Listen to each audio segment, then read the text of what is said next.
10 గంటలకు ఇన్ 3 గంటలకే out. Government teaching hospitals medical కాలేజీలో ప్రొఫెసర్ల దందా అట్లున్నదట. ఇక అసిస్టెంట్ ప్రొఫెసర్ హోదాలో ఉన్న డాక్టర్లు సమయానికి రావడం లేదు. ఉదయానికి 9కి రావాల్సిన వారు గంట ఆలస్యంగా వచ్చి సాయంత్రం 3 గంటలకే ఇంటి దగ్గర పడుతున్నారు. అయ్యా జాగిరి అన్నట్టు గవర్నమెంట్ ఉద్యోగం అయితే ఇటు లంచాలు తీసుకోవాలి. అటు గవర్నమెంట్ డాక్టర్లు 10 గంటలకు టైం పాస్ గా 10-11 గంటలకు రావాలి, 3 గంటలకు వెళ్ళాలి, మళ్ళీ ప్రైవేట్ దందాలు చేయాలి. వీళ్ళపైన డిఎంహెచ్ఓలు ఏం బిక్కుతున్నారా అంటే నెల నెల మామూలు తీసుకుంటూ డిఎంహెచ్ఓలు సర్వనాశనం పట్టిస్తున్నారు రాష్ట్రాన్ని. వీళ్ళందరినీ తీసుకుపోయి ఉరేయాలి, హెడ్ క్వార్టర్లలో ఉరేయాలి వీళ్ళను. తప్పలేదు వాస్తవంగా. అరే పేద ప్రజల కోసం పనిచేయండి రా నాయన. ఈ డాక్టర్లు డిఎంహెచ్ఓలు అంటే నెల నెల మామూలు వసూలు చేసుకుంటూ సర్వనాశనం పట్టిస్తున్నారు రాష్ట్రాన్ని.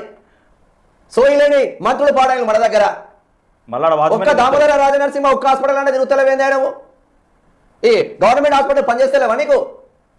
పోయి మెడికల్ హాస్పిటల్ రిబ్బన్ కట్ చేయండి. వరంగల్కి పోయి, గచ్చిబౌలికి పోయి, ఏఐజీ హాస్పిటల్ రిబ్బన్లు కట్ చేయండి. అలా కమిషన్లు మంచిగా వస్తాయిగా మనకు.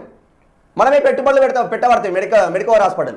వరంగల్లో కట్టిన మెడికల్ హాస్పిటల్లో ఎంతమంది మంత్రుల ఆ పెట్టుబడులు ఉన్నాయి? రాష్ట్ర కార్యవర్గం మొత్తమే పోయి ఆడ ఉంటుందా?